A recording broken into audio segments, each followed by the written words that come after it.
अपन शुरू करते हैं सेल इंजरी ड्यू टू इश्कीमिया और हाइपोक्सिया। अभी अपन ने बोला कि भाई जो आपके इश्कीमिया है इसका मतलब क्या है कि जो ब्लड सप्लाई हो रही है वो कम हो रही है, ब्लड सप्लाई कम हो रही है, और हाइपोक्सिया का मतलब है ऑक्सीजन सप्लाई कम हो रही है। अब देखो बहुत ही इंपॉर्टेंट बात मैं आपको बता रहा हूँ और एक बेसिक ओवरव्यू है कि जो आपके ब्लड है, ब्लड के अंदर क्या क्या है। ब्लड के अंदर आपके न्यूट्रिएंट्स है, न्यूट्रिएंट्स के साथ में ऑक्सीजन है। अब ये न्यूट्रिएंट्स और ऑक्सीजन जब सेल के अंदर जाते हैं तो न्यूट्रिएंट्स में एक जो न्यूट्रिएंट है वो आपका ग्लूकोज भी है, और ग्लूकोज सेल के अंदर जाता है, साथ में ऑक्सीजन के अंदर जाता है, और एक प्रोसेस होता है जिसे अपन ऑक्सीडेटिव फॉस्फोराइलेशन कहते हैं, ऑक्सीडेटिव फॉस्फोराइलेशन कहते हैं। ठीक है, उसकी वजह से क्या होता है कि मल्टी स्टेप प्रोसेस होगा जिसकी वजह से ग्लूकोज का ब्रेकडाउन होगा ऑक्सीजन के प्रेजेंस में, और फाइनली इस के अंदर एटीपी का प्रोडक्शन होता है। एटीपी क्या है? एनर्जी करेंसी ऑफ सेल है। और एनर्जी क्यों चाहिए? सेल के सारे फंक्शन करने के लिए अपने को एनर्जी चाहिए, यानी कि एटीपी चाहिए। तो ओवरऑल ये है कि भाई ब्लड जो है और ऑक्सीजन जो है दोनों ही ज़रूरी है फॉर दी एटीपी प्रोडक्शन। अब अपन क्या करेंगे, भाई इश्कीमिया भी हो गया, हाइपोक्सिया भी हो गया, यानी कि ब्लड सप्लाई भी कम हो रही है, ऑक्सीजन सप्लाई भी कम हो रही है। यानी कि ब्लड सप्लाई कम है तो न्यूट्रिएंट्स कम है, न्यूट्रिएंट्स कम है तो ग्लूकोज कम है, ग्लूकोज कम है, और साथ में हाइपोक्सिया के अंदर ऑक्सीजन कम है। अगर ये दोनों ही चीज़ें कम हैं तो एटीपी भी कम है। अब अपन एक फ्लो चार्ट समझते हैं पूरे के पूरे इश्कीमिया और हाइपोक्सिया की वजह से होने वाली सेल इंजरी का पैथोजेनेसिस, यानी कि पूरी की पूरी इसका मैकेनिज्म अपन समझे तो इस फ्लो चार्ट के अंदर अपन सब समझ जाएंगे। देखिए, इश्कीमिया और हाइपोक्सिया की वजह से अभी अपन ने बोला कि एटीपी जनरेशन क्या हो रहा है, कम हो रहा है। क्यों कम हो रहा है? क्योंकि इश्कीमिया जो है वो न्यूट्रिएंट, उसकी वजह से क्या होगा, ब्लड सप्लाई कम होगी जिसकी वजह से न्यूट्रिएंट कम होंगे, ग्लूकोज कम होगा, और हाइपोक्सिया की वजह से ऑक्सीजन कम होगा। तो ग्लूकोज भी कम है, ऑक्सीजन भी कम है, तो ऑक्सीडेटिव फॉस्फोराइलेशन का जो प्रोसेस है वो भी कम होगा, ओवरऑल एटीपी जनरेशन कम होगा। ठीक है भाई, एटीपी कम बन रहा है।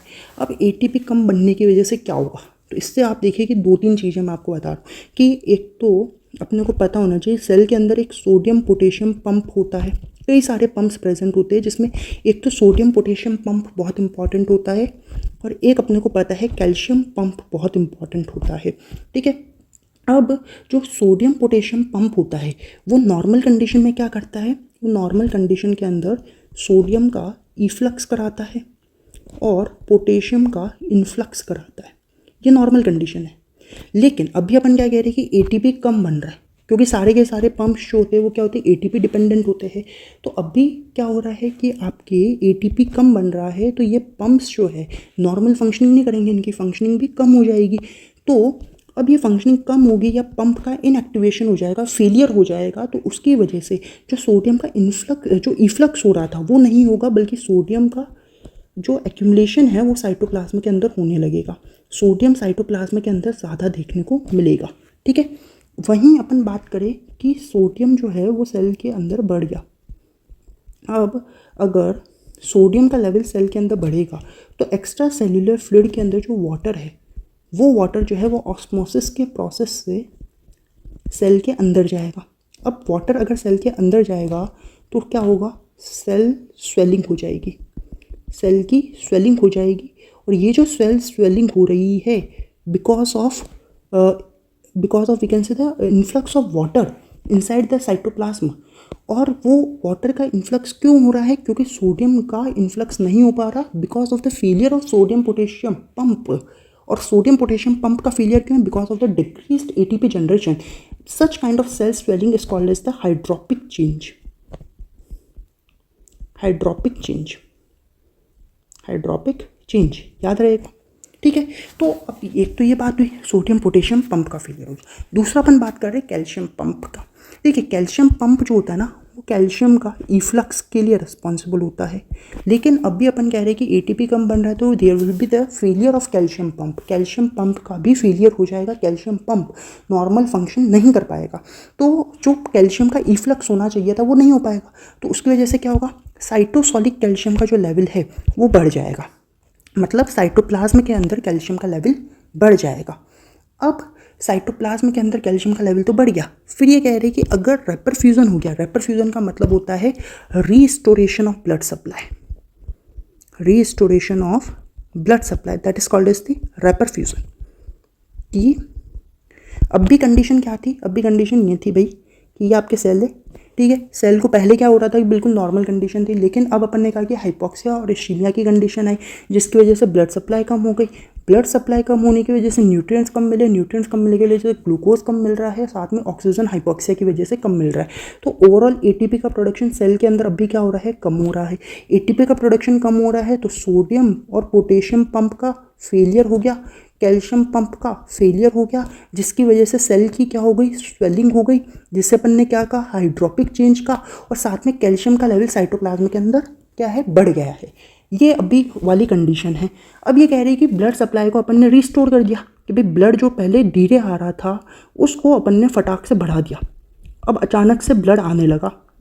अब देखो, अचानक से अगर कोई भी चीज़ होगी तो नुकसानदायक है, इट इज़ हार्मफुल। ठीक है, सेल को ब्लड की ज़रूरत है, बिल्कुल ज़रूरत है, लेकिन अचानक से ज़रूरत नहीं है कि इतना सारा ब्लड एक साथ दे दे। तो जब भी रैपिड फ्यूज़न होगा ना तो उसके अंदर ब्लड सप्लाई रिस्टोर करी जाती है, बट वो कंडीशन जो है वो इनिशियली बॉडी के लिए हार्मफुल हो सकती है, क्योंकि सेल जो है वो क्या करेगा, अचानक से इतने सारे ब्लड के टुवर्ड्स रिएक्ट नहीं कर पाएगा। इसको एक एग्जाम्पल से अगर अपन समझे तो भाई अपन थोड़ा खाना खाए, भूख है अपने को, थोड़ा खाना खाए तो ठीक है, लेकिन एक साथ बहुत ज़्यादा खाना खा ले तो वो भी नुकसानदायक है। वही चीज़ कि सेल को ब्लड चाहिए लेकिन लिमिट में चाहिए, एक साथ इतना सारा अगर दे देंगे तो वो भी सेल के लिए हार्मफुल ही होगा। तो अब ये क्या कह रहे हैं कि अगर रैपिड फ्यूज़न होगा तो उसकी वजह से भी क्या होगा कि माइटोकॉन्ड्रिया का कैल्शियम का लेवल जो होगा वो बढ़ेगा, उसकी वजह से भी माइटोकॉन्ड्रिया के कैल्शियम का लेवल बढ़ रहा है, और उसकी वजह से साइटोसोलिक कैल्शियम का लेवल वापस से बढ़ेगा। क्यों? क्योंकि वापस से ये कंडीशन रैपिड फ्यूज़न की कंडीशन के अंदर भी जो कैल्शियम का जो पंप है उसका फेलियर ही रहेगा, तो कैल्शियम के लेवल्स आपके बढ़े हुए रहेंगे, माइटोकॉन्ड्रियल कैल्शियम लेवल भी बढ़े हुए रहेंगे, और साइटोप्लाज्म के अंदर भी कैल्शियम का लेवल बढ़ा हुआ रहेगा। अब ये जो कैल्शियम होता है ना, वो दो एंजाइम्स का एक्टिवेशन कर रहा है, एक तो फॉस्फोलाइपेज का और एक प्रोटीएज का। तो ये फॉस्फोलाइपेज जब भी एज आ रहा है मतलब क्या है, डिग्रेडेशन करेगा। तो फॉस्फोलाइपेज क्या करेंगे, फॉस्फोलिपिड का डिग्रेडेशन करेंगे। तो प्रोटीएज क्या करेंगे, प्रोटीन का डिग्रेडेशन करेंगे। अब अपने को पता है फॉस्फोलाइपेज जो है, जो फॉस्फोलिपिड का डिग्रेडेशन कर रहे हैं, फॉस्फोलिपिड कहाँ प्रेजेंट होता है, सेल मेम्ब्रेन में प्रेजेंट होता है। सेल मेम्ब्रेन के स्ट्रक्चर के लिए फॉस्फोलिपिड की ज़रूरत है। अगर फॉस्फोलाइपेज फॉस्फोलिपिड को ही ख़त्म कर देंगे, तोड़ देंगे, उसका डिग्रेडेशन कर देंगे, तो सेल मेम्ब्रेन की जो इंटीग्रिटी थी, जो सेल मेम्ब्रेन का जो स्ट्रक्चर था, वो स्ट्रक्चर बिखर जाएगा, यानी कि सेल मेम्ब्रेन को डैमेज होगा। पहली बात तो ये। दूसरा, प्रोटीएज क्या कर रहे हैं, प्रोटीन का डिग्रेडेशन कर रहे हैं। प्रोटीन क्या करता है, वो साइटोस्केलेटन बनाता है, सेल का साइटोस्केलेटन बना रहा है। तो प्रोटीन का अगर डिग्रेडेशन होगा तो साइटोस्केलेटन का भी डिग्रेडेशन होगा। तो ओवरऑल सेल का पूरा स्ट्रक्चर, उसकी सेल मेम्ब्रेन, सबका डिग्रेडेशन हो रहा है, which is a harmful condition. क्यों? क्योंकि रैपिड फ्यूज़न अचानक से करा तो जो कैल्शियम पंप ओपन होने चाहिए थे, जो एक्टिवेट होने चाहिए थे, वो नहीं हो पाए, जिसकी वजह से क्या हो रहा है, आपके फॉस्फोलाइपेज का एक्टिवेशन हो रहा है, क्योंकि कैल्शियम ज़्यादा है तो वो फॉस्फोलाइपेज का भी एक्टिवेशन कर रहे हैं और प्रोटीएज का भी एक्टिवेशन कर रहे हैं, और उसकी वजह से फॉस्फोलिपिड का भी डिग्रेडेशन होगा और प्रोटीन का भी डिग्रेडेशन होगा। ठीक है, यहाँ तक समझ आया। अब ये कह रहे हैं कि फॉस्फोलाइपेज का अगर एक्टिवेशन होगा तो लॉस ऑफ मेम्ब्रेन फॉस्फोलिपिड, यानी कि फॉस्फोलिपिड का डिग्रेडेशन ज़्यादा होगा। सेल के अंदर जो लिपिड के जो प्रोडक्ट्स है उसका ब्रेकडाउन ज़्यादा होगा। प्रोटीएज जो है वो प्रोटीन का डिग्रेडेशन करेंगे, जिसकी वजह से साइटोस्केलेटल इंजरी होगी, यानी कि साइटोस्केलेटल जो है उसका ब्रेकडाउन होगा, और अल्टीमेटली इन सब से क्या होगा, मेम्ब्रेन डैमेज होगी, इन सब से मेम्ब्रेन डैमेज होगी। समझ आई बात? अब देखो, इसके अलावा अपन ये कह सकते हैं कि आपके जो एक तो आपके एटीपी जनरेशन कम हुआ बिकॉज ऑफ द इश्कीमिया और हाइपोक्सिया। साथ में अपन कह रहे हैं कि एटीपी जनरेशन कम होने की वजह से एक तो साइटोसोलिक कैल्शियम का लेवल बढ़ा है, साथ में एटीपी जनरेशन की वजह से आपके ऑक्सीजन रेडिकल्स भी बनते हैं। क्यों ऐसा? क्योंकि देखो, सेल है और सेल के अंदर अगर रैपिड फ्यूज़न करेंगे, मतलब अचानक से ब्लड सप्लाई करेंगे, तो ऑक्सीजन सप्लाई भी अचानक से बढ़ जाएगी, और अचानक से कोई भी चीज़ बढ़ेगी तो वह हार्मफुल है, टॉक्सिक है। तो वही चीज़ होगा कि ऑक्सीजन सप्लाई अगर अचानक से बन जाएगी तो ऑक्सीजन के फ्री रेडिकल्स का फॉर्मेशन सेल के अंदर होगा, and that condition will be harmful. ये अपन फ्री रेडिकल सेल इंजरी के अंदर बहुत डिटेल में पढ़ेंगे, जहाँ पे अपन ऑक्सीजन के फ्री रेडिकल्स के बारे में भी पढ़ेंगे। और साथ में ये कह रहे हैं कि आपके मेम्ब्रेन फॉस्फोलिपिड का जो सिंथेसिस है वो भी कम हो जाएगा अगर एटीपी जनरेशन कम होगा। ऑब्वियस बात है कि एटीपी अगर ना कम हो रही है तो कोई भी सिंथेसिस का प्रोसेस होगा वो कम ही होगा। तो फॉस्फोलिपिड का जो सिंथेसिस है वो कम हो गया और डिग्रेडेशन जो है वो बढ़ गया, ओवरऑल मेम्ब्रेन डैमेज यहाँ पे हो रही है। अब मेम्ब्रेन डैमेज जब भी होगा तो सेल के अंदर जितनी चीज़ें थी, जितने एंजाइम्स थे, वो सब सेल के बाहर निकल जाएंगे, और जैसे ही वो सेल के बाहर निकलेंगे इसका मतलब क्या है, एक तो सेल डेथ होगी, साथ में न्यूक्लियर चेंजेस देखने को मिलेंगे, जो न्यूक्लियस है उसके अंदर चेंजेस देखने को मिलेंगे, और जो एंजाइम है वो एंजाइम्स भी तो बाहर निकल जाएंगे। अब कौन कौन से एंजाइम, SGOT, LDH है ना, इसके अलावा अपन कह रहे हैं कि आपके कार्डियक ट्रोपोनिन हो गया, CKMB वगैरह जो है ना एंजाइम्स है, वो सब बाहर निकल जाएंगे। और इन एंजाइम्स की ही एस्टिमेशन से, क्योंकि सेल डेथ हुई, सेल डेथ होते ही ये सारी चीज़ें, सारे एंजाइम्स बाहर निकले, और इन सब के एस्टिमेशन जब अपन करते हैं तभी तो अपने को है ना बाकी की बीमारियां अपन पता कर पाते हैं, जैसे कि जॉन्डिस वगैरह अपन पता कर पाते हैं, कार्डियक ट्रोपोनिन वगैरह की जब अपन बात कर रहे हैं तो अपन है ना हार्ट की जो डिजीजेज होती है वो अपने को पता चल पाती है because of the liberation of these enzymes from the cell. और वहीं सेल डेथ की जब बात कर रहे हैं तो सेल डेथ जब होगी तो उसकी वजह से माइलिन फिगर्स बनते हैं। माइलिन फिगर्स जो होते हैं these are actually the masses of phospholipid, these are masses of phospholipids. ये समझ आया कि फॉस्फोलिपिड्स के मासेस को माइलिन फिगर्स कह रहे हैं। और साथ में न्यूक्लियर चेंजेस देखने को मिलेंगे। देखिए न्यूक्लियर चेंजेस के अंदर एक तो पिक्नोसिस, एक कैरियोलाइसिस और एक कैरियोर हेक्सिस नाम की चीज़ देखने को मिलती है। इनको अपन वैसे तो नेक्स्ट लेक्चर के अंदर जब अपन इरिवर्सिबल सेल इंजरी पढ़ेंगे जिस लेक्चर में, उसमें अपन डिटेल में पढ़ेंगे, लेकिन एक मैं छोटा सा एग्जांपल यहाँ पे पिक्नोसिस और कैरियोलाइसिस और कैरियोर हेक्सिस का बताऊँ तो देखिए पिक्नोसिस का मतलब होता है कि जो न्यूक्लियस है ना वो श्रिंक हो जाएगा। पहले न्यूक्लियस इतना था, अब न्यूक्लियस इतना सा बचा है, यानी कि इतने बड़े न्यूक्लियस के अंदर जो कंटेंट था वो इतने से में बचा है। तो पिक्नोसिस का मतलब है कि न्यूक्लियस जो है वो श्रिंक हो गया। ठीक है, फिर आता है कैरियोर हेक्सिस। पहले पिक्नोसिस होगा, फिर होगा कैरियोर हेक्सिस। कैरियोर हेक्सिस का मतलब है कि ये जो न्यूक्लियस है इसका फ्रेगमेंटेशन होगा, मतलब न्यूक्लियस का ब्रेकडाउन हो गया, कई सारे फ्रेगमेंट्स में न्यूक्लियस टूट गया। फिर आता है कैरियोलाइसिस। लाइसिस का मतलब क्या है, डिसोल्यूशन, यानी कि ख़त्म करना। तो जो एंजाइम्स वगैरह आएंगे वो मिलके इन सारे के सारी चीज़ों को ही ख़त्म कर देंगे, अब कुछ नहीं बचा, कुछ भी नहीं बचा, वो कैरियोलाइसिस है। ठीक है, कि पहले न्यूक्लियस का श्रिंकेज हुआ है, दैट इज द पिक्नोसिस। फिर अपन कह रहे हैं न्यूक्लियस जो है उसका फ्रेगमेंटेशन हुआ है, that is called as the karyorrhexis. और वहीं कैरियोरहेक्सिस से अपन कह रहे हैं कि फिर कैरियोलाइसिस हो रहा है कि जो ये फ्रेगमेंट्स थे इसका भी डिसोल्यूशन हो गया। तो ये पूरा का पूरा पैथोजेनेसिस था इश्केमिक हाइपोक्सिक इंजरी का। इश्केमिया और हाइपोक्सिया से जो इंजरी हो सकती है उसका पूरा एक पैथोजेनेसिस अभी अपन ने बताया। ये देखिए फ्री रेडिकल इंजरी के अंदर लिपिड पर ऑक्सीडेशन, DNA डैमेज वगैरह होता है, ये मैंने अभी नहीं बताया। क्यों? क्योंकि जब अपन फ्री रेडिकल इंजरी पढ़ेंगे तब मैं ज़्यादा डिटेल में अच्छे से आपको ये बताऊंगा। अब भी अपने लिए ये ज़रूरी था कि भाई इश्केमिया और हाइपोक्सिया की वजह से ATP जनरेशन कम हो रहा है। ATP जनरेशन कम हो रहा है तो साइटोसोलिक कैल्शियम का लेवल बढ़ रहा है, क्योंकि कैल्शियम पंप जो है उसका फेलियर हो रहा है। फिर अचानक से अगर रेपरफ्यूजन करेंगे तो इनिशियली ये कंडीशन बॉडी के लिए या सेल्स के लिए हार्मफुल ही होगी, उसकी वजह से फिर कैल्शियम पंप का वापस से फेलियर ही होगा और माइटोकॉन्ड्रिया कैल्शियम लेवल और साइटोसोलिक कैल्शियम लेवल बढ़ेंगे। और कैल्शियम के लेवल अगर बढ़ेंगे तो फॉस्फोलाइपेज और प्रोटीएज जैसे एंजाइम जो है वो आपके एक्टिवेट होंगे। फॉस्फोलाइपेज जो है वो फॉस्फोलिपिड का डिग्रेडेशन करेंगे। फॉस्फोलिपिड डिग्रेडेशन होने का मतलब है कि मेम्ब्रेन डैमेज होगा, और प्रोटीएज जो है वो प्रोटीन का डिग्रेडेशन करेंगे जिसकी वजह से साइटोस्केलेटल डैमेज होगा। और ये सारे डैमेज होने की वजह से क्या क्या हो सकता है कि आपके इंट्रासेल्युलर एंजाइम्स का लिबरेशन होगा, और जिसका एस्टिमेशन करके अपन डिजीजेस के बारे में पता कर सकते हैं। ये अपन डिटेल में आगे पढ़ेंगे भी। इसके अलावा सेल डेथ हो सकती है। सेल डेथ की वजह से माइलिन फिगर्स बनते हैं, यानी कि मासेस ऑफ फॉस्फोलिपिड्स का फॉर्मेशन होगा। और न्यूक्लियर चेंजेस के अंदर पिक्नोसिस, कैरियोरहेक्सिस और कैरियोलाइसिस देखने को मिलेगा। जो है सेल इंजरी का बिकॉज ऑफ इश्केमिया और हाइपोक्सिया के बाद अपन बात करेंगे अल्ट्रा स्ट्रक्चरल चेंजेस की बिकॉज ऑफ इश्केमिया एंड हाइपोक्सिया। इसकी वजह से जो अल्ट्रा स्ट्रक्चरल चेंजेस हो रहे हैं उनकी बात करेंगे। अब अल्ट्रा स्ट्रक्चरल चेंजेस जो सेल के अंदर देखने को मिलेंगे वो आपके सेल ऑर्गेनल्स के अंदर, सेल के अंदर सारे स्ट्रक्चर्स में अल्ट्रा स्ट्रक्चरल चेंजेस देखने को मिलेंगे। कहाँ कहाँ देखने को मिलेंगे? तो एक तो अपन कह रहे हैं माइटोकॉन्ड्रिया पे देखने को मिलते हैं, मेम्ब्रेन पे देखने को मिलते हैं, रफ एंडोप्लाज्मिक रेटिकुलम और राइबोसोम पे देखने को मिलेंगे, लाइसोसोम्स पे देखने को मिलेंगे, साइटोस्केलेटन पे देखने को मिलेंगे और न्यूक्लियस पे देखने को मिलेंगे। याद कैसे रहेगा? तो याद ये रहेगा कि भाई सेल को आप ये मानिए कि आप सेल के अंदर बाहर से अंदर की तरफ जा रहे हैं, तो बाहर से अंदर की तरफ जाएंगे तो सबसे पहले सेल मेम्ब्रेन आएगी, तो मेम्ब्रेन के चेंजेस होंगे। फिर जाते से सेल का खुद का एक स्ट्रक्चर है, एक स्केलेटन है, यानी कि साइटोस्केलेटन के अंदर चेंजेस देखने को मिलेंगे।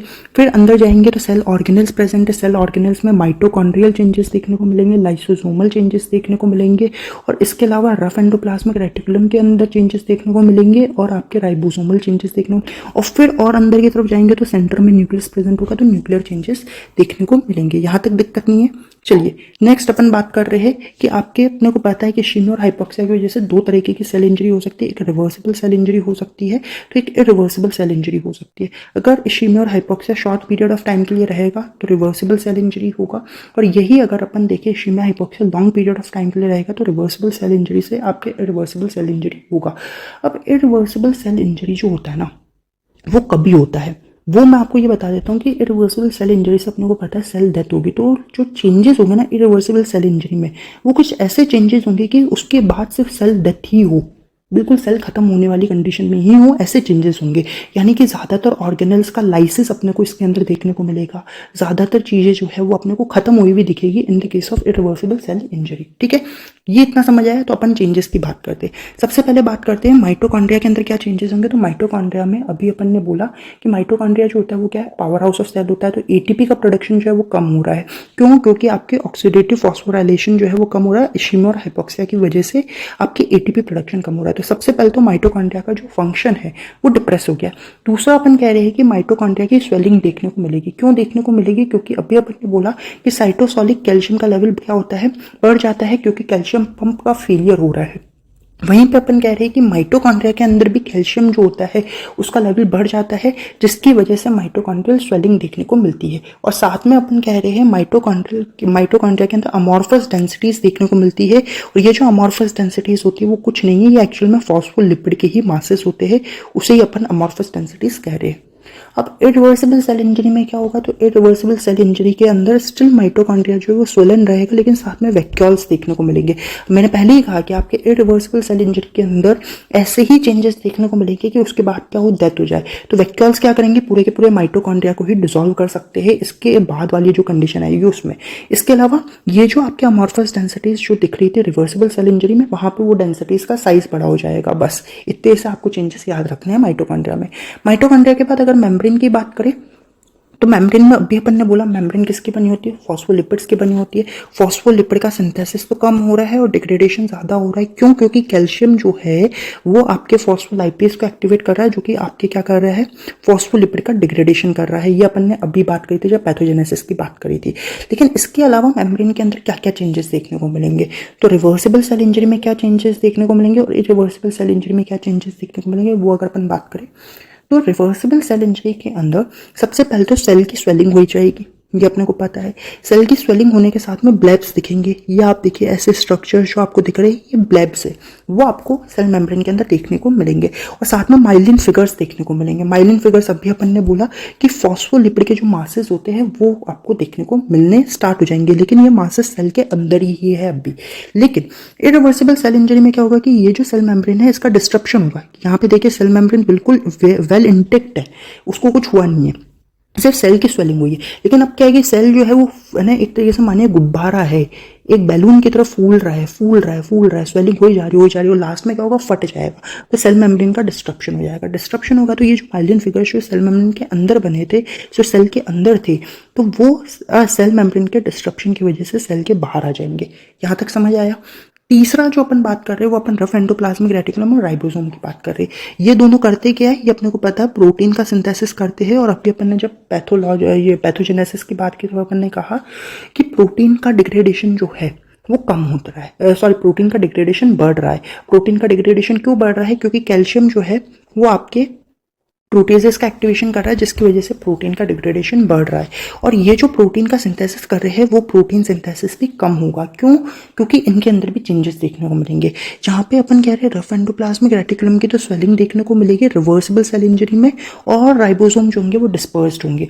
लेकिन इरिवर्सिबल सेल इंजरी में मैंने पहले ही कहा ज़्यादातर सेल ऑर्गेनल्स का लाइसिस होगा या बिल्कुल खत्म होने वाली कंडीशन होगी। तो यहाँ पे भी रफ एंडोप्लाज्मिक रेटिकुलम का लाइसिस होगा और राइबोसोम्स डिस्पर्स्ड ही रहेंगे। ठीक है, इसके बाद लास्ट हम बात कर रहे हैं अभी ऑर्गेनल्स के अंदर जो लास्ट है वो है लाइसोसोम, उसकी अपन बात कर रहे हैं। देखिए लाइसोसोम्स में मैं बता रहा हूँ कि अपन लाइसोसोम्स को क्या कहते हैं, these are called as the suicidal bag, कि भाई सेल की ही कोई ना कोई चीज़ को ख़त्म करना, सेल को ही ख़त्म करना, उसे अपन लाइसोसोम्स कहते हैं। अब ये जो लाइसोसोम है वो रिवर्सिबल सेल इंजरी के अंदर तो ऑटोफेज ही करेगा। मतलब क्या, ये मैं बताता हूँ। अपन ने क्या बोला था कि रिवर्सिबल सेल इंजरी अगर हो रही है तो उससे सेल जो है वापस से नॉर्मल कंडीशन में जा सकती है। अब सेल है, एक सेल है और सपोज उसके अंदर भी 2-4 चीज़ें खराब है, ये वाली चीज़ें खराब है, बाकी चीज़ें नॉर्मल एकदम बढ़िया से प्रेजेंट है, तो क्या सेल ये चाहेगा कि भाई है ना सिर्फ ये 2-4 की वजह से मैं सारी की पूरी सेल ही खत्म हो जाऊँ? ऐसा नहीं है। तो वो लाइसोसोम क्या कहेगा कि भाई ये जो बेकार चीज़ें हैं, ये जो है ना, एक मछली सारे तालाब को गंदी करती है, ये मछली को ही निकाल दे तू, मतलब ये जो खराब चीज़ें हैं इन सब की ऑटोफेजी कर दे। ऑटोफेजी का मतलब ही ये होता है कि जो सेल्फ डिस्ट्रक्शन हो रहा है सेल का, that is called as the autophagy. लेकिन सेल्फ डिस्ट्रक्शन किस लिए? For the betterment of the cell, ताकि वो सर्वाइव कर पाए, ताकि वो वापस से नॉर्मल कंडीशन में जा पाए, उसे ऑटोफेजी कह रहे। इसलिए लाइसोसोम्स आएंगे तो रिवर्सिबल सेल इंजरी के अंदर यही होगा कि आपके लाइसोसोम्स आएंगे और वो ऑटोफेजी परफॉर्म कर देंगे कि जो हार्मफुल सब्सटेंसेज है या हार्मफुल चीज़ें हैं वो निकाल देंगे ताकि सेल सर्वाइव कर पाए। बट अगर ये ऑटोफेजी भी सक्सेसफुल नहीं हो पाती, अगर ये अपन देखें हाइपोक्सिया एशिया में बहुत लंबे टाइम तक रह गए, तो फिर क्या होगा? लाइसोसोम्स का भी वही बात है कि स्वलन होंगे और रप्चर कर जाएंगे, लाइसोसोम भी फूलते जाएंगे बैलून की तरह, लास्ट में फट जाएंगे। वही मतलब लाइसोसोम का भी लाइसिस हो जाएगा।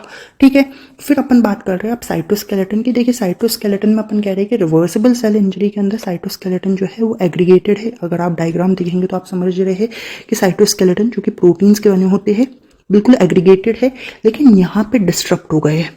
वहाँ पे आपके देखिए एग्रीगेटेड था, यहाँ पे जो स्ट्रक्चर है साइटोस्केलेटन का वो डिस्ट्रक्टेड है। क्यों? वही बात है कि आपके प्रोटीन जो है वो और कम होते जाएंगे, रिवर्सिबल के कंपेरिजन इरिवर्सिबल के अंदर और ज़्यादा कम हो जाएंगे, जिसकी वजह से साइटोस्केलेटन का स्ट्रक्चर मेंटेन नहीं हो पाएगा। लास्ट अपन बात कर रहे हैं न्यूक्लियस की। न्यूक्लियस में सीधी सीधी बात बताए तो आपके जो रिवर्सिबल सेल इंजरी है उसमें तो क्लम्प्ड क्रोमेटिन देखने को मिलता है, लेकिन जो इरिवर्सिबल सेल इंजरी उसके अंदर तीनों चीज़ें इंपॉर्टेंट है। एक पहले तो पिक्नोसिस देखने को मिलेगा, फिर कैरियोरहेक्सिस, फिर कैरियोलाइसिस। अभी जब अपन ने पैथोजेनेसिस पढ़ा था तब भी अपन ने बात करी थी, अभी मैं फिर बता रहा हूँ, और इरिवर्सिबल सेल इंजरी पढ़ेंगे तब मैं फिर बताऊंगा, और जब रिवर्सिबल और इरिवर्सिबल सेल इंजरी के बीच में डिफरेंसेस पढ़ेंगे तब भी बताऊंगा, क्योंकि इंपॉर्टेंट टर्म है। देखिए पिक्नोसिस में अभी अपन ने कहा कि जो न्यूक्लियस है वो श्रिंक करेगा, मतलब ये है कि भाई पहले न्यूक्लियस क्या था, इतना था, अब ये क्या है कि न्यूक्लियस जो है वो श्रिंक कर गया, एकदम छोटा हो गया एक तरीके से। तो आपके सबसे पहले तो इसके अंदर क्रोमेटिन कंडेंसेशन देखने को मिल रहा है, क्रोमेटिन कंडेंसेशन देखने को मिल रहा है, यानी कि जो न्यूक्लियस है वो जो है वो डार्क कलर का हो रहा है, डार्क कलर का न्यूक्लियस। तो ये डायग्राम आपको ये नहीं बता रही कि पिक्नोसिस ये है, पिक्नोसिस ये वाला है, कैरियोरहेक्सिस ये वाला है, कैरियोलाइसिस ये वाला है, याद रखिएगा। तो क्रोमेटिन जो है उसका अपन कह रहे हैं कि कंडेंसेशन होगा और जो न्यूक्लियस होगा वो डार्क ब्लू कलर का यहाँ पे देखने को मिलता है। फिर कैरियोरहेक्सिस में अपन ने कहा कि ये जो न्यूक्लियस है उसका फ्रेगमेंटेशन होगा, न्यूक्लियस का फ्रेगमेंटेशन होगा, जो न्यूक्लियस है वो कई टुकड़ों के अंदर टूट जाएगा। फिर अपन कह रहे हैं कैरियोलाइसिस, फाइनली न्यूक्लियस का डिसोल्यूशन हो जाएगा, लाइसिस का मतलब भी वही है, डिसोल्यूशन हो जाएगा, वो कैरियोलाइसिस है। कुल मिला के जो न्यूक्लियस था वो खत्म हो जाएगा और ऐसा इरिवर्सिबल सेल इंजरी में होगा। So guys that was all about today's lecture. I hope आपको ये लेक्चर यूजफुल और हेल्पफुल लगा होगा, and if you found this lecture useful and helpful then please like share and subscribe the channel, ताकि आने वाले लेक्चर्स आपको मिलते रहे और आप बड़े आराम से पैथो कवर कर पाए। Thank you for watching.